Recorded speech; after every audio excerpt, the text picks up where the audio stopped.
Muy bien, estamos en este desarrollo de nuestra primera actividad audiovisual con nuestra materia de epistemología del sujeto, y vamos a tratar de responder una de las cuestiones que hemos trabajado a lo largo del curso que tiene que ver con esta pregunta sobre qué es la conciencia, ¿no? Habíamos visto en las unidades pasadas, en la tercera y en la cuarta unidad, la teoría mentalista cartesiana, ¿no? Que debemos ubicarla más o menos ahí por las meditaciones metafísicas, más que en el discurso del método, donde hay una teoría más o menos completa, ¿no? Sobre la mente, pero antes de hablar yo, me gustaría más bien que Ángel nos dijera alguna explicación sobre la teoría mentalista, ¿no? En qué consiste, cuáles son algunos de sus postulados, etcétera, ¿no? Para que nuestra audiencia que nos acompaña se entere un poco de esto que estamos trabajando en la Facultad de Filosofía de la UNACH. Bueno, primero, las teorías mentalistas sobre Descartes hablan de una transparencia de la mente, de la conciencia, una simplicidad. Transparencia, simplicidad. Ahora nos explicarás un poco, supongo, ¿no? Sí. De esto, simplicidad. Intencionalidad también. Intencionalidad. Una cualidad fenoménica o qualia. Muy bien. Vamos a ponerle el nombre contemporáneo, ¿no? Los qualia. Y parece que se me olvidó uno. Tal vez la noción de inmediatez, ¿no? Inmediatez. O el acceso inmediato a la conciencia. De manera más o menos general, ¿podrías hacernos alguna explicación de cada una de estas características de la conciencia? Sí. No sé, respecto a la transparencia, ¿qué querrá decir eso? Bueno, la transparencia dice más o menos como que Descartes está consciente siempre de sus estados mentales, no importa cuál sea, ni lo que pasa por su mente. Él sabe y está consciente siempre de eso. Es decir, la idea de transparencia tiene que ver con la idea de que nuestra conciencia es algo tal vez para nosotros incorregible. Es decir, que los contenidos mentales que yo tengo, aunque no correspondan con nada en la realidad, sí tienen un cierto valor de verdad que es incorregible. Es decir, yo no podría equivocarme sobre mis propios estados mentales. Y la idea de transparencia justamente apunta al hecho de que yo puedo acceder a mis estados mentales de manera inmediata, ¿no? Y que no hay algo así como ideas de la conciencia que no sean captadas de manera transparente por la mente, ¿no? Esto nos lleva al problema de la primera persona, o la autoridad de la primera persona. ¿Qué querrá decir eso? ¿Qué es esto de la autoridad de la primera persona? Bueno, si no estoy mal, se refiere a cuando Descartes hace esta introspección sobre sí mismo, posiblemente.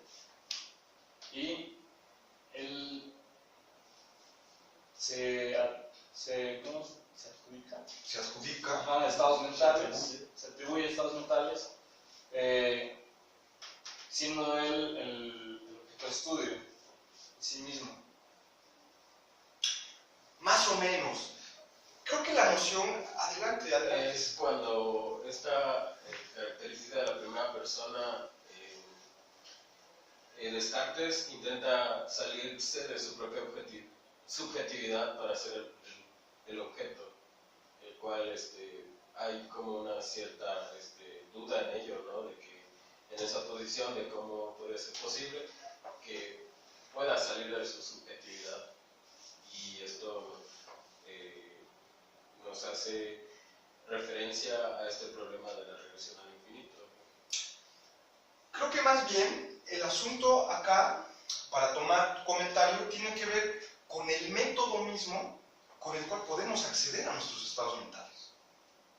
Es decir, la teoría mentalista cartesiana utiliza el método de la introspección para poder reflexionar sobre su propia conciencia.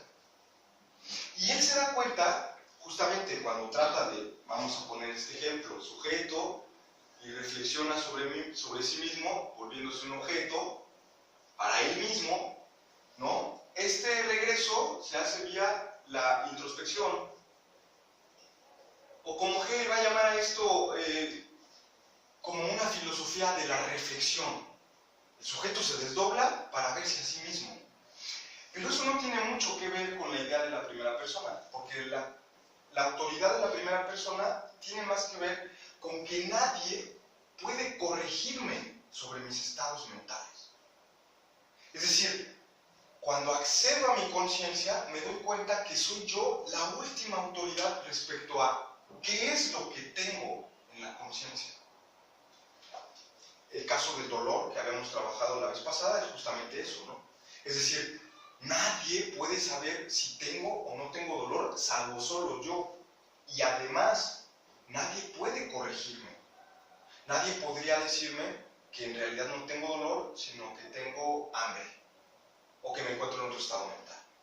Porque soy yo el que tiene el privilegio de conocerse. Y aquí entra la noción de transparencia.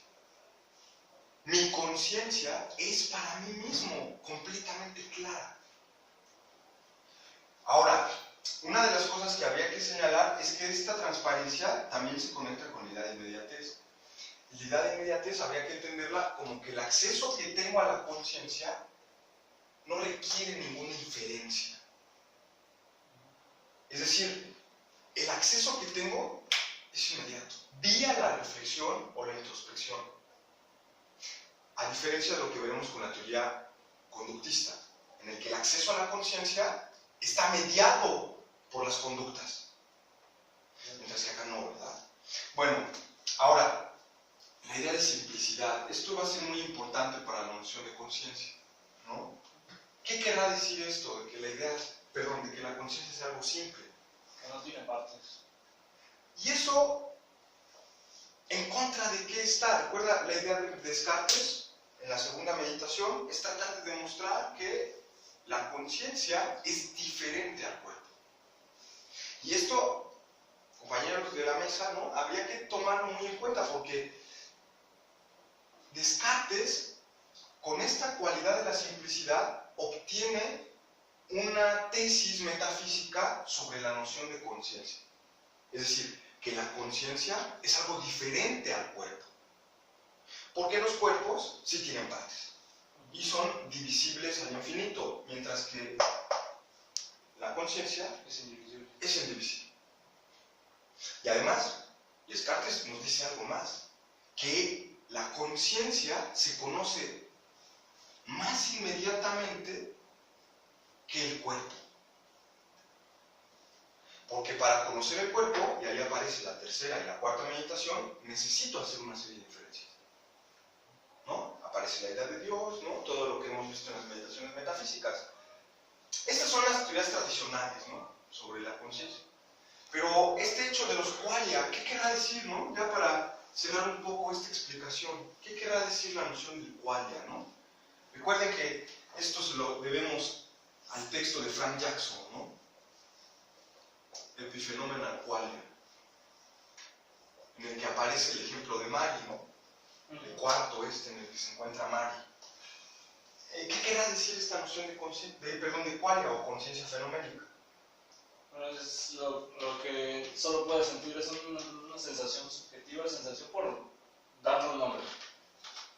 Porque pues no creo que se le pueda dar un nombre a ese tipo de sensación como para explicárselo a alguien más, externárselo a los demás. Pero es la sensación de dolor. Para mí puede ser dolor, para ti puede ser ardor, para usted puede ser placentero, en caso de que sea usted. Probablemente. Ajá. Vamos enfocado a eso, a esta tal vez sensación que siente cada persona a su modo, ¿no? También tenía algo en una clase, lo estábamos discutiendo, de esta sensación que le causa a algunas personas ver una obra de arte. Pues en lo personal a mí no me causa nada verlas, pero puede que otra persona... Como Marlene Lesper, que no le causa nada el arte, no me dice nada.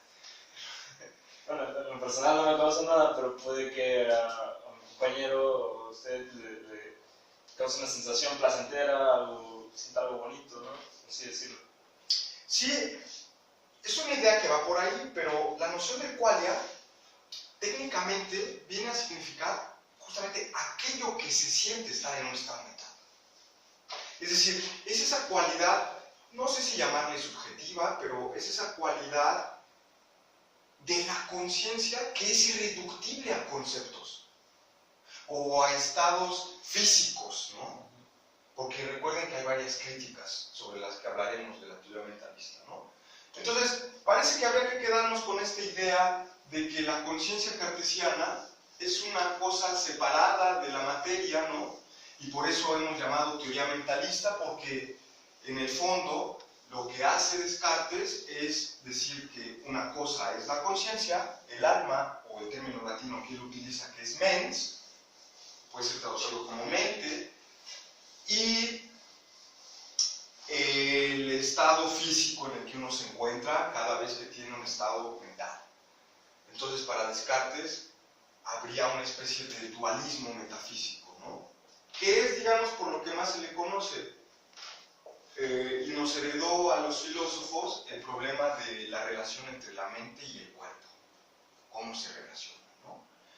Pero ahora dejemos un poco en paz la teoría mentalista, la exposición, y vamos a ver algunas de las críticas que había para pasar a la segunda teoría, ¿no? Habíamos visto respecto, por ejemplo, la idea de transparencia, que había serias objeciones, ¿no? ¿Cuáles serían esas objeciones contra la idea de transparencia? Es decir, que yo tengo un acceso inmediato a mi conciencia e incorregible. Si no estoy mal, era de los recuerdos de cuando uno era niño, ¿no? Si en este caso fuera la transparencia, pues nosotros tendríamos el acceso inmediato a ese tipo de recuerdos, a recordar el estado mental en el que estábamos en determinado momento anterior a lo que estamos viviendo. Eso es una parte, ¿no? La noción de memoria. Hay ciertas cosas en las que la memoria a veces falla, ¿no? Y ahí está, por ejemplo, una crítica a la teoría mentalista de John Locke, con su idea de memoria, ¿no? La memoria, según entiende Locke, es como una especie de cajones en los que se van guardando experiencias, ¿no? Y podemos nosotros volver a ellas cada que queramos. Pero esas experiencias se van desgastando y a veces se olvidan. Entonces podría ser ese un caso, pero creo que la objeción más fuerte a la idea de transparencia tiene que ver con la idea del autoengaño. ¿Qué era el autoengaño? ¿Cómo podríamos definir esta noción de autoengaño? ¿Y por qué parece que es una objeción contra esto, ¿no?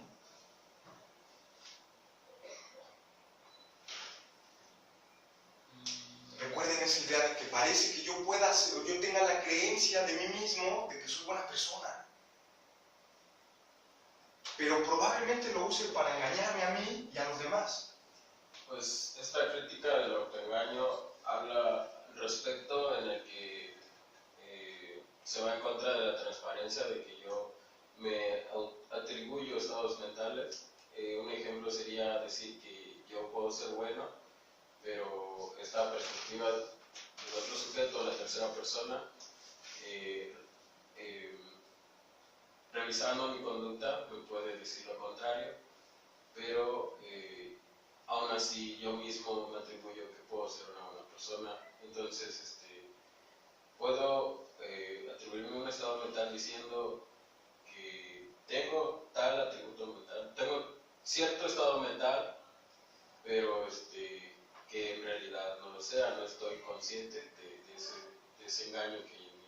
Sí, efectivamente, ¿no? La noción de autoengaño tiene todo que ver con que probablemente cuando hago atribuciones a mi propia conciencia y a mis estados mentales, podría estarme engañando. Y que cuando diga que siento dolor, en realidad sienta frío o tenga hambre.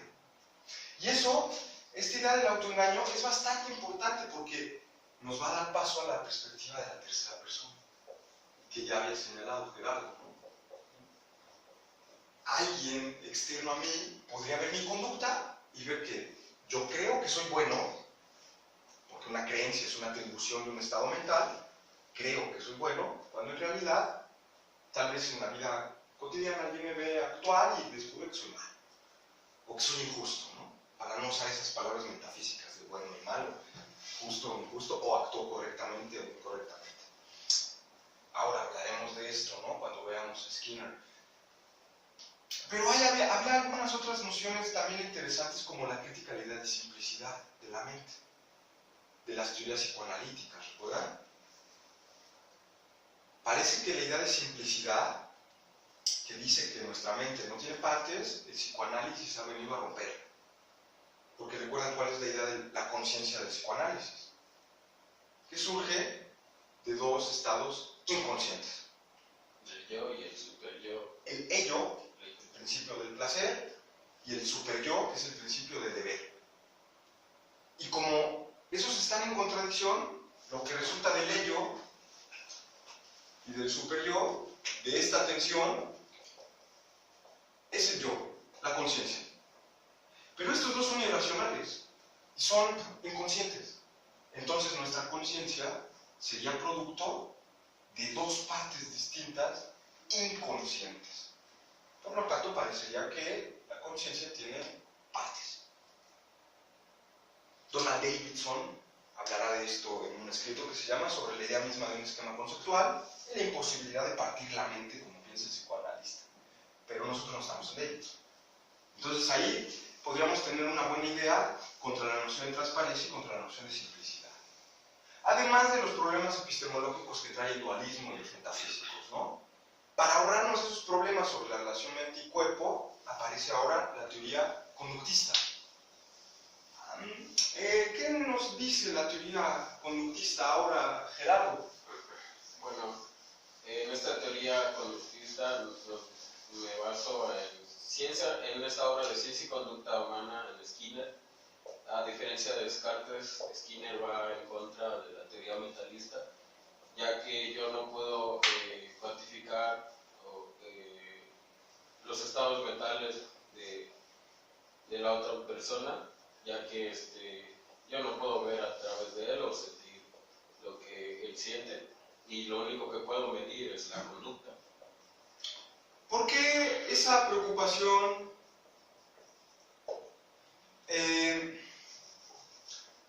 por las mediciones en la psicología? Pues Skinner intenta hacer una ciencia, entonces por lo tanto tiene que ser cuantificable y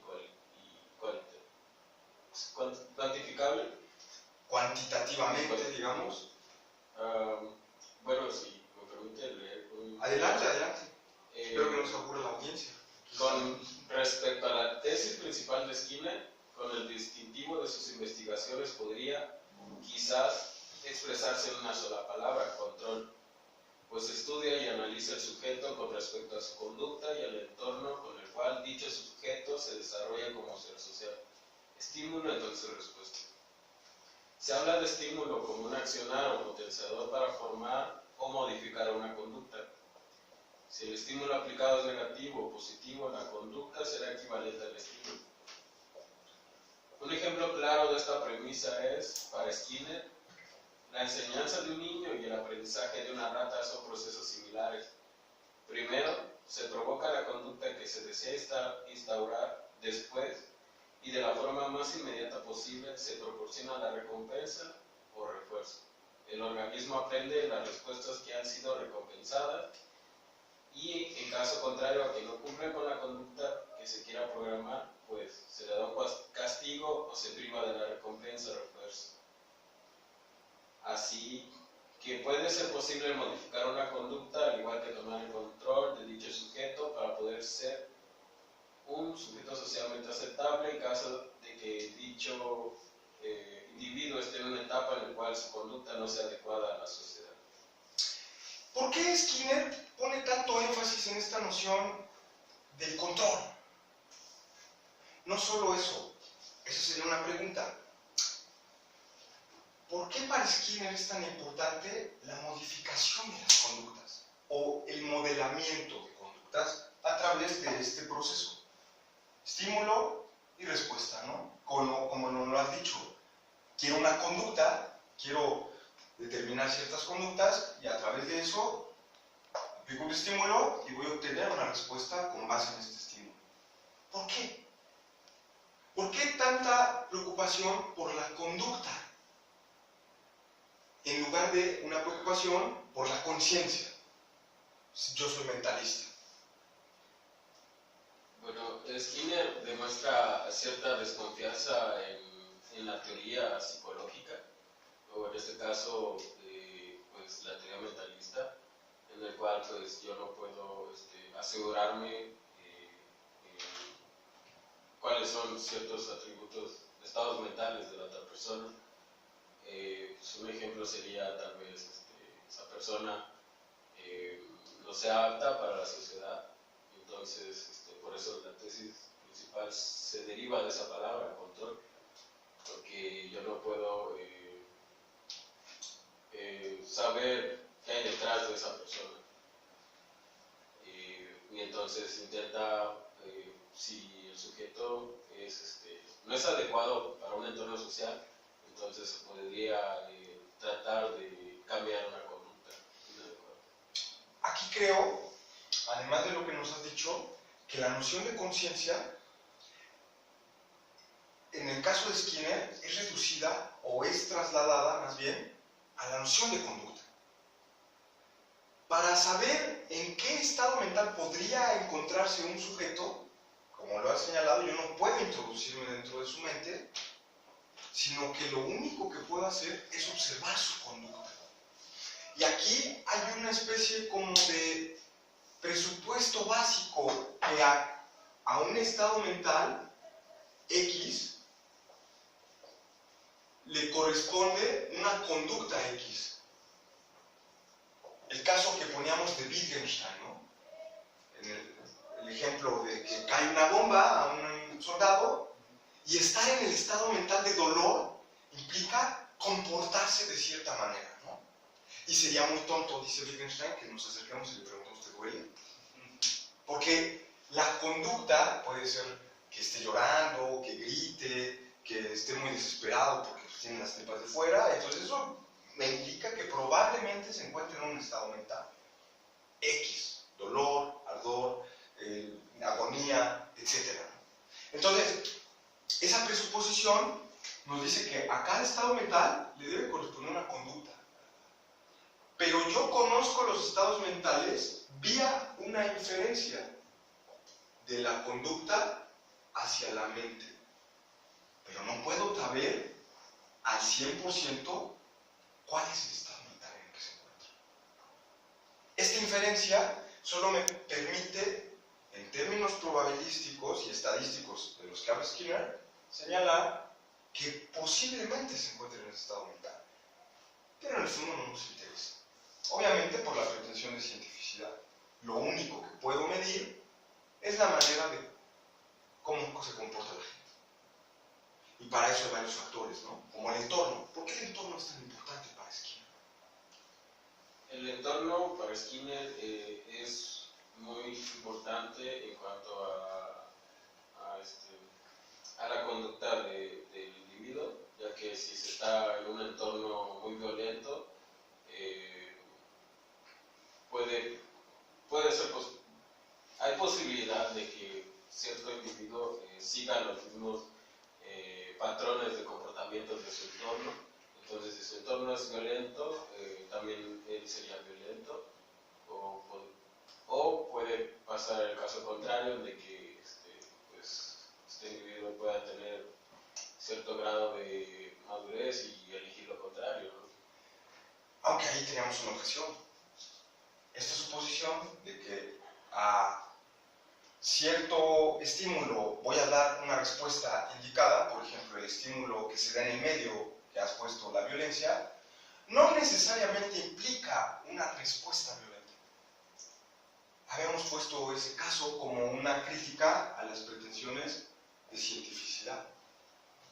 Porque el psicólogo, en el caso del conductismo, no puede justificar esta tesis, que a un estado mental le corresponde una conducta determinada o que a un estímulo dado le va a venir una respuesta dada. Hay casos en los que hay regularidad, pero no puede haber universalidad, como pide la ciencia. Y esa sería una buena crítica a la noción conductista de la conciencia o a la noción de pretensiones de cientificidad de la psicología conductista. Hay varios asuntos que todavía estamos peleando entre los mentalistas y los extremistas, pero creo que con esto ha quedado más o menos claro para nuestro auditorio. Esperemos que así sea. Alguna, digamos, algo de lo que hemos estado trabajando a lo largo del semestre. No sé si la voz de la conciencia tenga algo que opinar para terminar con esta exposición. Mucho tiempo callado. Sí, que tal vez un poco de la idea de control que se tiene en base a Skinner es este juego entre el estímulo y la respuesta, teniendo como supuesto a la conducta, y en eso veo la diferencia entre conducta y conciencia, y le da más peso a la conducta, que la conducta es por lo menos de alguna manera verificable empíricamente. Entonces, tal vez por eso Skinner deja de un lado la idea de conciencia, se mete más a la conducta y que además siempre es de alguna manera controlable en base al estímulo que uno provoca y a cierta respuesta esperada. Entonces, ahí, a pesar de que, claro, hayan casos en los que la respuesta no corresponda a algo esperado, de alguna manera se trata de medir o es más verificable que el tratar de analizar los estados mentales que refieren más a la conciencia misma de las personas. Y ahí entra también en juego el papel de la autoridad de la primera persona, que la misma persona a la que le estuviéramos preguntando en qué estado se encuentra nos puede engañar. En cambio, a su conducta no nos engaña tanto, digamos. Es un poco más verificable, es un poco más veraz.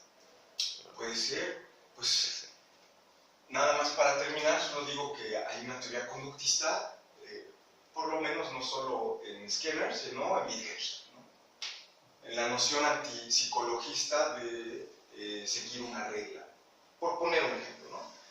Entonces, este tema nos va a dar demasiado, ¿no? Pero el semestre se acabó, igual que el video. Espero que les haya gustado y nos vemos en la siguiente cápsula. Gracias.